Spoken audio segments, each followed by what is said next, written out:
हाँ जी, नमस्कार खमागणी।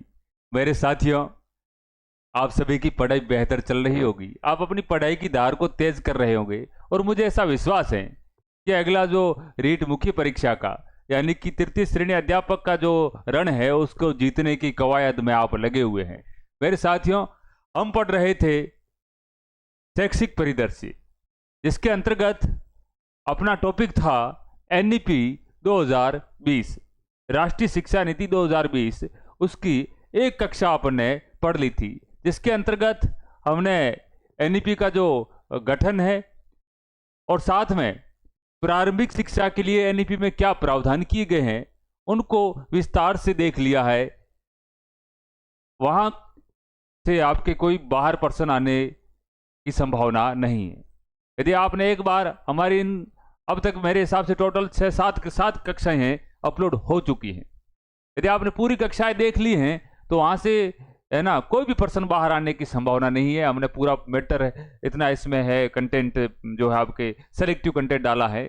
इसी कंटेंट को हमने पढ़ा था, 2023 का एग्जाम दिया था और हम सेलेक्ट हुए। तो मेरे साथियों, आज एनईपी 2020 की अपनी दूसरी कक्षा है, जिसके अंतर्गत हम उस शिक्षा के लिए क्या प्रावधान की गए है उसको लेकर आगे बढ़ते हैं। तो आइए मेरे साथियों, मस्ती मस्ती से पढ़ते हैं।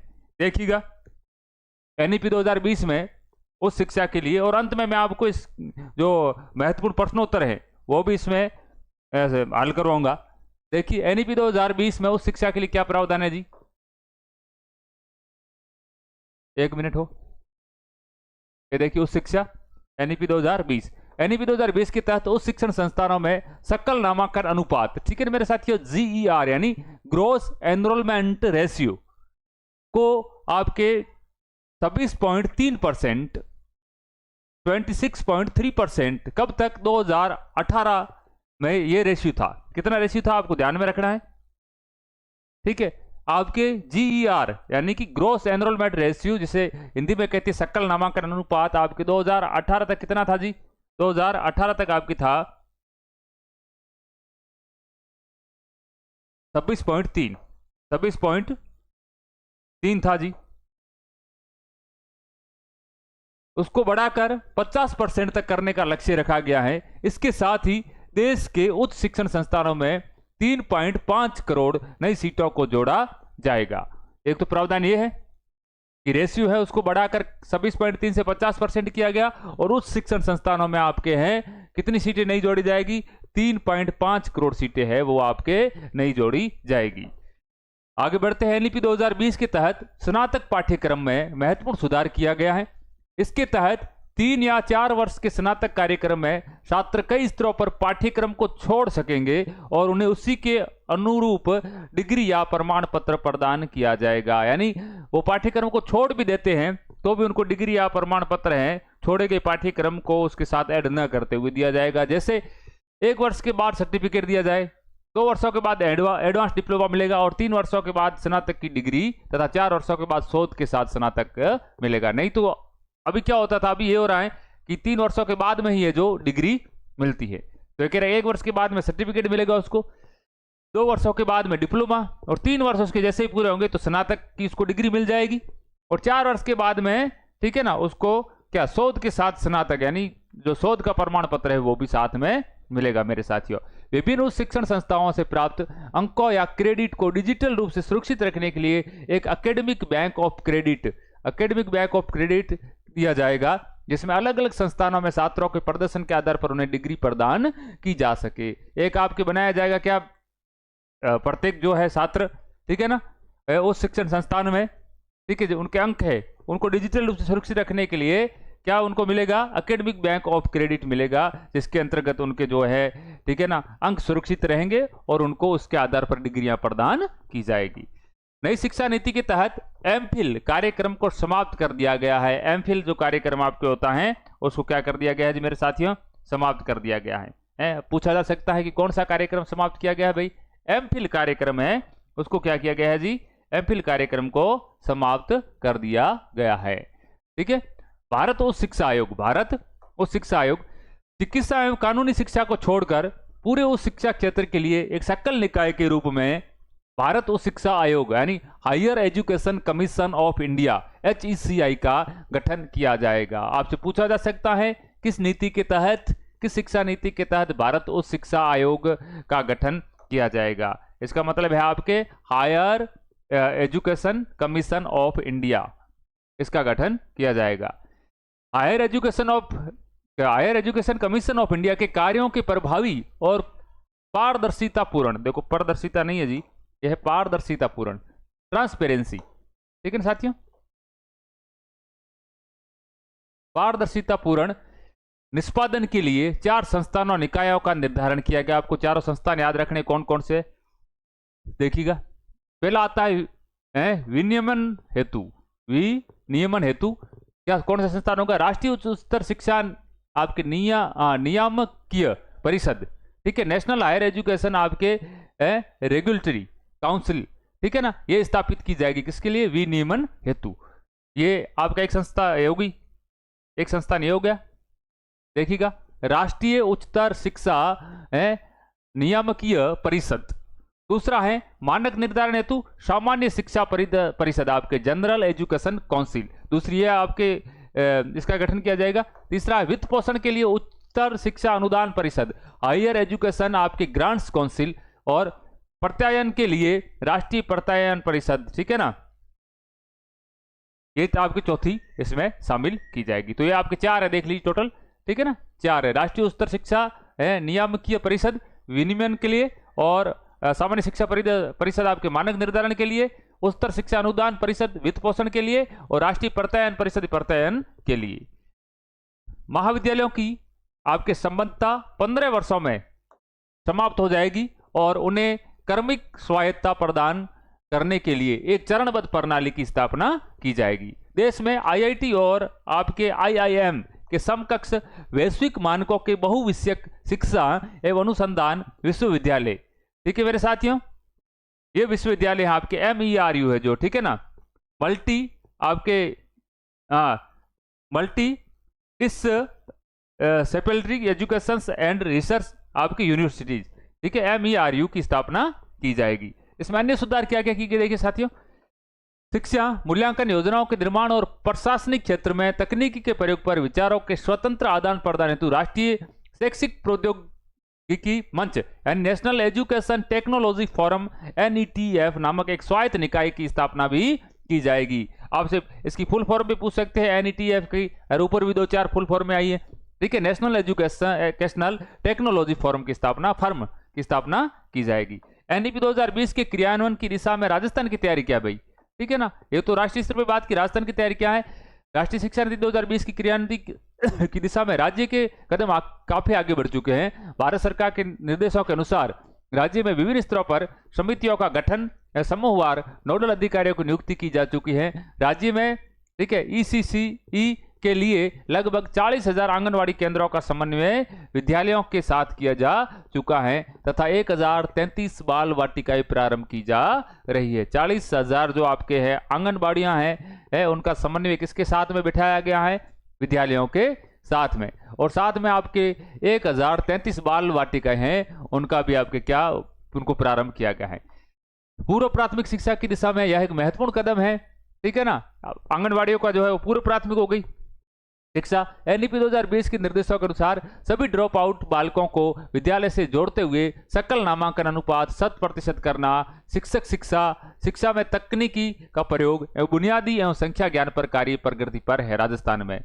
और राज्य में राष्ट्रीय शिक्षा नीति 2020 के क्रियान्वयन हेतु प्रशासनिक सुधार विभाग के आदेश दिनांक 15/5/2021 द्वारा संबंधित विभागों एजेंसियों को आवश्यक दिशा निर्देश प्रदान किए जाने हेतु उच्च स्तरीय अंतर विभागीय क्रियान्वयन समिति एवं जिला स्तरीय क्रियान्वयन समिति का गठन किया जा चुका है। मेरे साथियों, ये अपना था NEP 2020, जिसके अंतर्गत हमने जो NEP के लिए जो आपके समिति का गठन हुआ वो, और प्रारंभिक शिक्षा के लिए क्या प्रावधान है और उच्च शिक्षा के लिए क्या प्रावधान है। मेरे साथियों, अब हम देखेंगे अध्यापक तृतीय श्रेणी मुख्य परीक्षा हुई है जो 2023 है। हमारे समय में जो परीक्षा हमने दी और हमारा सिलेक्शन हुआ था इन्हीं नोट्स के आधार पर, 2023 में जो NEP से संबंधित आपके प्रश्न पूछे गए थे उनको देखेंगे, और उसके बाद में अन्य परीक्षाओं में एनईपी से संबंधित जो प्रश्न पूछे गए उनको देखेंगे। और मेरे साथियों, इन आपके 15-20 प्रश्नों के साथ में आपका पूरा एनईपी का रिवीजन हो जाएगा। और मेरे साथियों, इसके अलावा भी आपको यदि टेस्ट देना है तो आप ज्ञानदीप एजुकेशन ऐप डाउनलोड कीजिएगा प्ले स्टोर से, और वहां जाके मात्र 31 रुपये में आप शैक्षिक परिदृश्य का और कंप्यूटर का टेस्ट दे सकेंगे। और इसकी जो पीडीएफ है उसका आपको प्रिंट लायक पीडीएफ है, ठीक है ना, प्रिंट निकाल सकते हो आसानी से, उसको घर में बैठ के पढ़ते हो, आपको है ना पीडीएफ आसानी से वहां मिल जाएगी इनके साथ में, यानी टेस्ट के साथ में आपको पीडीएफ फ्री मिलेगी। अब देखिए 2023 हमारे समय में जो आए हुए प्रश्न है, जो हमने एग्जाम दिया था और इसके संस्थापक जो आप सीपी सर है, उन्होंने भी जो 2023 में एग्जाम दिया उनका भी सिलेक्शन हुआ। देखिए, नई शिक्षा नीति 2020 लागू करने वाला भारत का पहला राज्य कौन सा है भैया? आपको याद रखना है कि पहला राज्य कौन सा है जी। भारत का पहला राज्य आपके है जी कर्नाटक जी। कौन जी है? भारत का पहला राज्य नई शिक्षा लागू करने वाला है कर्नाटक है पहला राज्य। आगे बढ़ते दूसरा प्रश्न। भारत ने सतत विकास के लिए 2030 के एजेंडे के लिए गोल 4, ठीक है ना, को कब तक के लिए अपनाया? मतलब गोल 4 है वो कब तक अपना जो पूरा कंप्लीट होगा, कब तक के लिए? आपके 3rd ग्रेड 2 अध्यापक लेवल 2 पंजाबी भाषा में पूछा गया था, और इसका एजेंडा आपके 2030 तक। कहां है जी? 2030 तक इसका आंसर राइट होगा। पूरा आपका रिवीजन हो जाएगा इन प्रश्नों के साथ में। देखो, नई शिक्षा नीति 2020 के तहत स्कूली शिक्षा के लिए कितने स्तर पर, स्कूली शिक्षा को कितने स्तर पर बांटा गया है? मेरे साथियों, कितने स्तर पर बांटा गया है स्कूली शिक्षा को? ठीक है ना, बताइए। 3rd ग्रेड अध्यापक लेवल 2 पंजाबी 2023 में पूछा गया है, तो इसका आंसर लिखा हुआ आपके 4 स्तर पर बांटा गया। कौन सा फॉर्मूला है जी? फॉर्मूला आपको पता होगा, 5 + 3 + 3 + 4, ये फॉर्मूला है। और इससे पहले अभी हाल फिलहाल क्या चल रहा है? अभी चल रहा था आपके 10 + 2 वाला। कौन सा? 10 + 2 वाला, ठीक है ना। अभी इसको ये नहीं होगा एनईपी में, एनईपी में होगा फॉर्मूला ये, ठीक है। देखिएगा आगे। अगला है, नई शिक्षा नीति 2020 में स्कूल शिक्षा में 1012 पैटर्न के स्थान पर इनमें से किस पैटर्न को अपनाया गया? 1012 नहीं है, मिसप्रिंट हो गया है, इसमें मिसप्रिंट बहुत सारे है। 10 + 12, कौन सा? 10 + 2, 10 प्लस, यह है 10 + 2 है जी, 10 + 2 पैटर्न अभी मैंने आपको बताया। इसके स्थान पर कौन सा पैटर्न अपनाया गया है?